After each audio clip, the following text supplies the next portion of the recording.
Hi hello welcome back to my YouTube channel. ಎಲ್ಲರೂ ಹೇಗಿದ್ದೀರಾ? ಚೆನ್ನಾಗಿದ್ದೀರಾ ಅಂತ ನಾನು ಅನ್ಕೋತೀನಿ. ಇವತ್ತಿನ ಲಾಗ್ ಬಂದು ಅಕ್ಕಿ ರೊಟ್ಟಿ ಮಾಡೋಣ ಅಂತ ಪ್ರಿಪೇರ್ ಮಾಡ್ತಾ ಇದ್ದೆ. ಸೊ ಅದನ್ನ ನಿಮ್ಗೆಲ್ರಿಗೂ ತೋರಿಸೋಣ ಅಂತ ಲಾಗ್ ಮಾಡ್ತಾ ಇದ್ದೀನಿ. ಬನ್ನಿ ಹೇಗಂತ ನೋಡೋಣ. ನಮ್ಮ ಸಿಯಾ ಫುಲ್ ಬ್ಯುಸಿ ಆಗಿದ್ದಾಳೆ ಆಟದಲ್ಲಿ. ಸೊ ನಾನು ಅಕ್ಕಿ ರೊಟ್ಟಿ ಮಾಡೋಕ್ಕೆ ಹೋದೆ. ಮೊದಲಿಗೆ 2 ಕಪ್ ನಾನು ಅಕ್ಕಿ ಹಿಟ್ಟನ್ನ ತೊಗೊಬಿಟ್ಟು ಅದಕ್ಕೆ ಆನಿಯನ್ ಹಾಗೆ ಕ್ಯಾರೆಟ್ ಏನೇನಂತ ಕಾಣಿಸ್ತಾ ಇದೆ, ಜೀರಾ ಮತ್ತು ಕೊರಿಯಾಂಡರ್ ಲೀವ್ಸ್ ಹಾಗೆ ಕರಿ ಲೀವ್ಸ್ ಹಾಕೊಂಡೆ.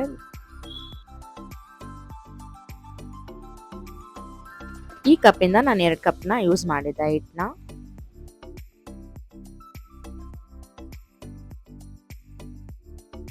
ಹಾಗೆ ಖಾರ ಜಾಸ್ತಿ ಬೇಕಂದರೆ ಚಿಲ್ಲಿ ಜಾಸ್ತಿ ಹಾಕೋಬೋದು. ಸೊ ನನಗೆ ತುಂಬ ಖಾರ ಇಷ್ಟ ಆದ್ದರಿಂದ ನಾನು ಚಿಲ್ಲಿ ಜಾಸ್ತಿ ಹಾಕೋತಾ ಇದ್ದೀನಿ. ಹಾಗೆಯೇ ಸೊಪ್ಪನ್ನ ತೊಳೆದ್ಬಿಟ್ಟು ಒಂದು ಪೂರ್ತಿ ನಾನು ಯೂಸ್ ಮಾಡ್ತಾ ಇದ್ದೀನಿ. ಇಲ್ಲಿ ಸಬ್ಬಸ್ಗಿ ಸೊಪ್ಪನ್ನ ಇದು ತಿನ್ನೋದ್ರಿಂದ ತುಂಬ ಒಳ್ಳೆಯದು. ಬ್ರೆಸ್ಟ್ ಫೀಡ್ ಮಾಡೋರಿಗೆ ತುಂಬ ಚೆನ್ನಾಗಿ ಮಿಲ್ಕ್ ಬರುತ್ತೆ ಈ ಸೊಪ್ಪನ್ನ ಯೂಸ್ ಮಾಡೋದ್ರಿಂದ. ಸೊ ನನಗೂ ಯೂಸ್ ಆಗುತ್ತೆ ಅಂತ ನಾನು ಈ ಸೊಪ್ಪನ್ನ ಯೂಸ್ ಮಾಡಿಬಿಟ್ಟು ಮಾಡ್ತಾ ಇದ್ದೀನಿ ಅಕ್ಕಿ ರೊಟ್ಟಿನ.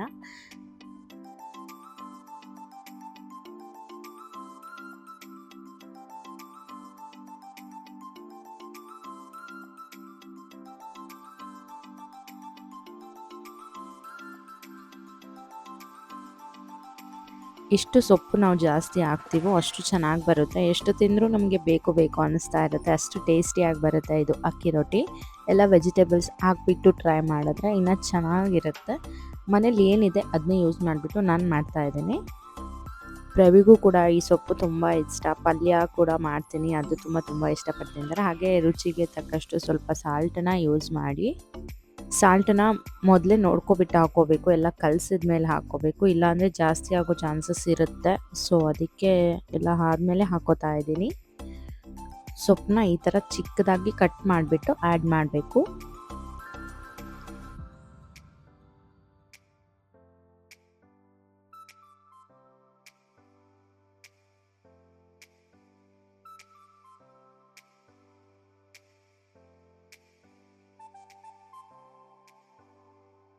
ನಾನು ಸೊಪ್ಪನ್ನ ಸ್ವಲ್ಪನೇ ಹಾಕಿಬಿಟ್ಟು ಕಲಿಸ್ತಾ ಇದ್ದೆ. ನೀಟಾಗಿ ಹಿಟ್ಟೊಳಗಡೆ ಬೆರೀಲಿ ಅಂತ ಸ್ವಲ್ಪ ಹಾಕ್ಬಿಟ್ಟೇ ಕಲಿಸ್ಕೊತಾ ಇದ್ದೆ ಹಿಟ್ಟನ್ನ.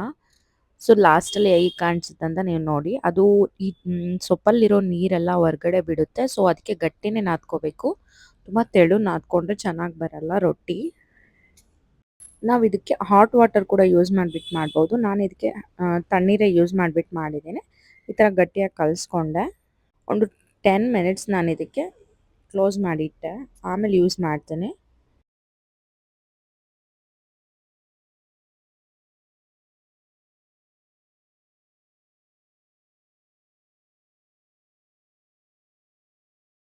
ನೋಡಿ ಆಮೇಲೆ ಈ ಥರ ಆಗಿದೆ. ಇದನ್ನು ಚಿಕ್ಕ ಉಂಡೆ ಆಗಿ ಲಟ್ಟಿಸ್ಬಾರ್ದು, ಕೈಯಿಂದನೇ ತಟ್ಟಿದ್ರೆ ಚೆನ್ನಾಗಿ ಬರುತ್ತೆ. ಸೊ ಕೈಯಿಂದನೇ ತಟ್ಬಿಟ್ಟು ಮಾಡೋದು ಅಕ್ಕಿ ರೊಟ್ಟಿನ. ಹಾಗೆಯೇ ಈ ಥರ ಆಯಿಲ್ದು ಕವರ್ ಬರುತ್ತಲ್ವ, ಅದನ್ನು ಯೂಸ್ ಮಾಡಿದ್ರೆ ಈಸಿಯಾಗಿ ಬಂದುಬಿಡುತ್ತೆ. ಸೊ ಬಟರ್ ಪೇಪರ್ ಕೂಡ ಇದ್ದರೆ ಅದನ್ನು ಯೂಸ್ ಮಾಡ್ಕೋಬೋದು. ಅದಿಲ್ಲ ಅಂದರೆ ಇದು ಹಂಚು ಆಲ್ರೆಡಿ ಇಟ್ಬಿಟ್ಟೆ ಕಾಯೋಕ್ಕೆ. ಸೊ ಇದನ್ನೆಲ್ಲ ರೆಡಿ ಮಾಡಿಕೊಂಡು ಅದರಲ್ಲಿ ಹಾಕಿಬಿಟ್ರೆ ಈಸಿಯಾಗಿ ಬರುತ್ತೆ. ಸೈಡಲ್ಲೆಲ್ಲ ನೀಟಾಗಿ ನೋಡ್ಕೊಂಬಿಟ್ಟು ರೌಂಡ್ ಮಾಡ್ತಾನೆ ತಟ್ತಾ ಹೋದರೆ ರೌಂಡ್ ಶೇಪಲ್ಲಿ ಬರುತ್ತೆ. ಆ್ಯಕ್ಚುಲಿ 1 kgದು ಆಯಿಲ್ ಕವರ್ ಯೂಸ್ ಮಾಡಿದ್ರೆ ನೀಟಾಗಿ ಬರುತ್ತೆ. ಇದು 1/2 kgದು ಸರಿಯಾಗಿ ಬರ್ತಾ ಇಲ್ಲ.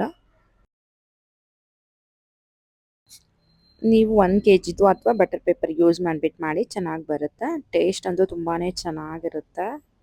ಟ್ರೈ ಮಾಡಿ, ನನಗೂ ಕಮೆಂಟ್ ಸೆಕ್ಷನಲ್ಲಿ ತಿಳಿಸಿ.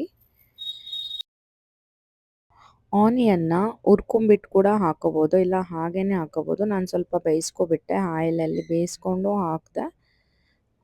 ಲಾಸ್ಟಲ್ಲಿ ಈ ಥರ ಬಂದಿದೆ ಅಕ್ಕಿ ರೊಟ್ಟಿ. ತುಂಬ ಟೇಸ್ಟಿಯಾಗಿದೆ. ನನಗಂತೂ ತಿನ್ನೋ ಬಿಡೋಕ್ಕೆ ಆಗ್ತಾಯಿಲ್ಲ. ಅಕ್ಕಿ ಹರ್ಕೊಂಡು ತಿಂತಾನೇ ಇದ್ದೀನಿ.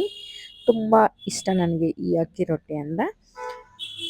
ಕೆಲವೊಬ್ರು ಇದಕ್ಕೆ ಗೋಧಿ ಹಿಟ್ಟು ಕೂಡ ಬೆರೆಸ್ಕೊಬಿಟ್ಟು ಮಾಡ್ತಾರೆ, ಅದು ಸ್ವಲ್ಪ ಸಾಫ್ಟಾಗಿ ಬರುತ್ತೆ. ಸೊ ಕ್ರಿಸ್ಪಿ ಬೇಕು ಅಂದರೆ ಅಕ್ಕಿ ಹಿಟ್ಟಲ್ಲೇ ಮಾಡಿ. ಹಾಗೆ ನಾನು ಸ್ವಲ್ಪ ಸಾಫ್ಟಾಗೇ ಮಾಡಿಕೊಂಡೆ, ಪ್ರವಿಗೆ ಬೇಕು ಅಂತ. ತುಂಬ ಚೆನ್ನಾಗಿ ಬಂತು. ಹಾಗೆಯೇ ನೆಕ್ಸ್ಟ್ ನೋಡಿ, ಇಲ್ಲಿ ಸಿಯಾ ಮತ್ತು ಪ್ರವಿ ಕ್ರಿಕೆಟ್ ಆಡ್ತಿದ್ದಾರೆ. ಸೊ ಅದನ್ನೇ ವಿಡಿಯೋ ಮಾಡಿಬಿಟ್ಟು ನಿಮ್ಗೆಲ್ರಿಗೂ ತೋರಿಸ್ತಾ ಇದ್ದೀನಿ. ಯಾವ ಥರ ಬಾಲ್ ಹಾಕ್ತಾಳೆ ನೋಡಿ ನನ್ನ ಮಗಳು. ಫ್ಯೂಚರ್ ಕ್ರಿಕೆಟರ್ ನನ್ನ ಮಗಳು.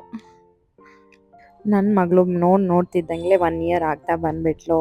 ಸೊ ನಂಗೆ ತುಂಬ ಖುಷಿ ಆಗ್ತಾ ಇದೆ. ಅವಳು ಬೇಗ ದೊಡ್ಡವಳಾಗ್ತಿರೋದಕ್ಕೆ ಚಿಕ್ಕ ಏಜ್ ಕಳೆಯೋದು ಸ್ವಲ್ಪ ನೋವು ಆಗ್ತಾ ಇದೆ. ಆದರೂ ಎಲ್ಲ ಆಟ ಆಡೋದು ನೋಡಿ ತುಂಬ ಖುಷಿ ಆಗುತ್ತೆ. ಈ ಥರ ನಮ್ಮ ಸಿಯಾದು ಡೇ ನಡೀತಾ ಇದೆ.